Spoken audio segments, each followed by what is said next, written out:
So I know a lot of us are saying, like, what do we care about this cartoonist had to say about black people? Why do we care about what sort of debacle he got himself into? And honestly, I don't care. But what I find interesting is people who are actually caping for us. We should note those people, right? And the people who are actually coming out and taking action against people who are saying, racist things about us are seeing some consequence. The other thing that I find interesting is, all of the different quotes from different black men is not in this video, but they cited 2 or 3 black men who supported them in their racist statements. So that was extremely interesting. But most of all, when you're living in someone's patriarchy, you should be interested in what they're saying. You should be interested in what they're doing and the moves they're making, and all such like.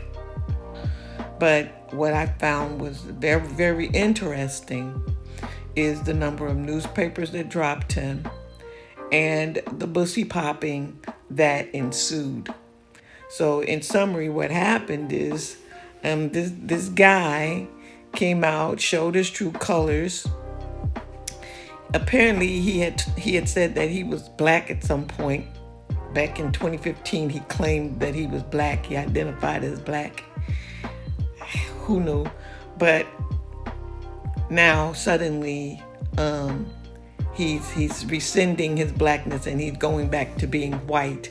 So that kind of shows you all of this. I identify as this or that as being the trash that it is.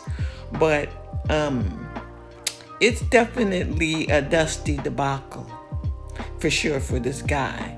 So welcome to another dusty debacle. Let's get into it, shall we?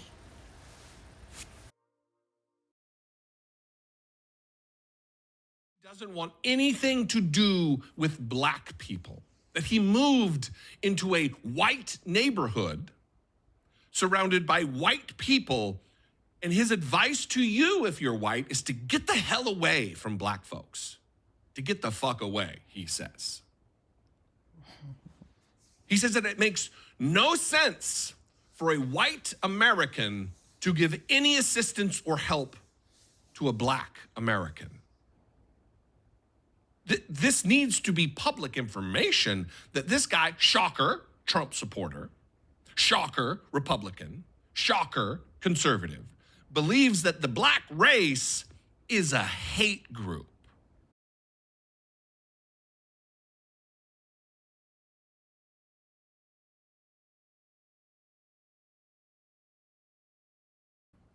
But as of today, I'm going to re-identify as white because I don't want to be a member of a hate group.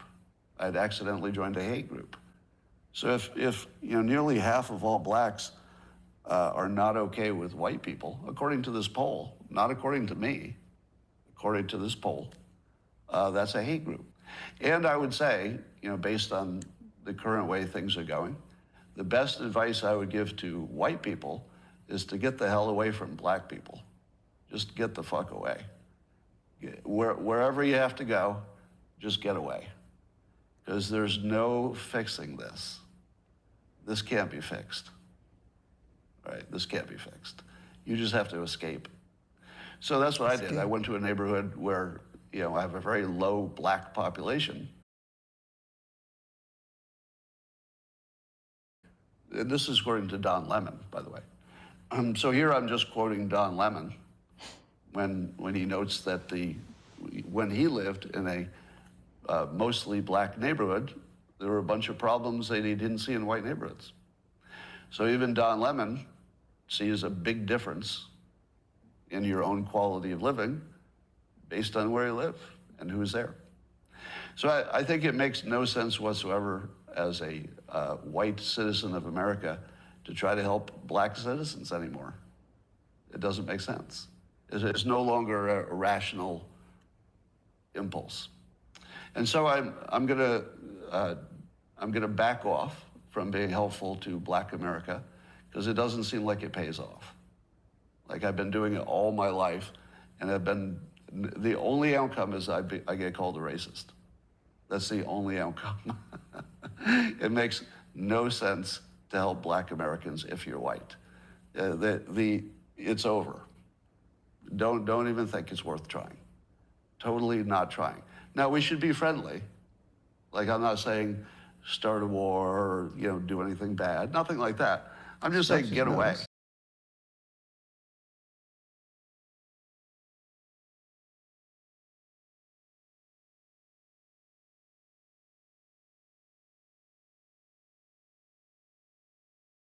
Who did I blame for my racist tirade? I mean, other than myself, of course. Yeah. Did I blame black America? Did anybody hear me say, there's something wrong with black people? Nope. Because I don't think there is. All of our opinions are assigned by the media, and always have been. Your opinions are always assigned by the media. That the media has poisoned us. I called it out, and then what happened to me? What happened when I called out the media poisoning us? I got canceled. By who? The news. The news canceled me to hide the fact that they did this. They did this. They made it impossible for a white person to feel comfortable around a black person.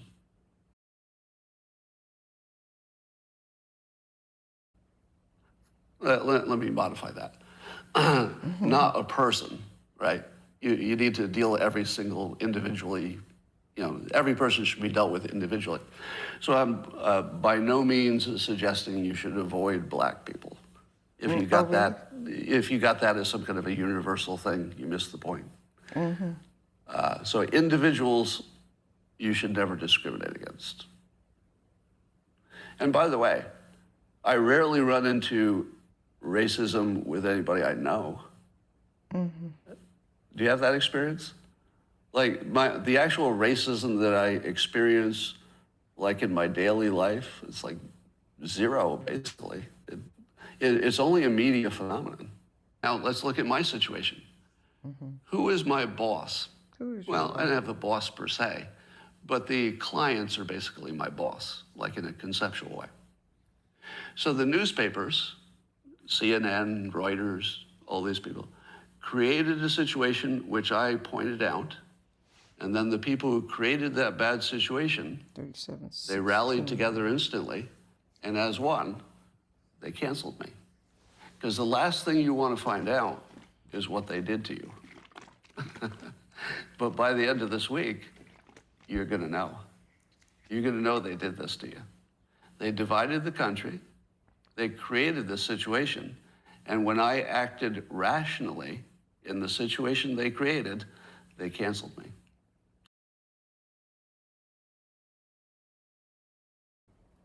How many thought that was literal?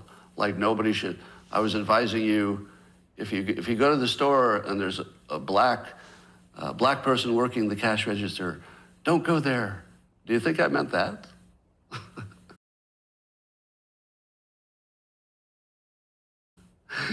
Do you think I meant don't hire black people? So here's Spencer doing this, Spencer Williams. He says, Scott might hire you, meaning black people, if you're black. Just don't live next to him. Did I say that?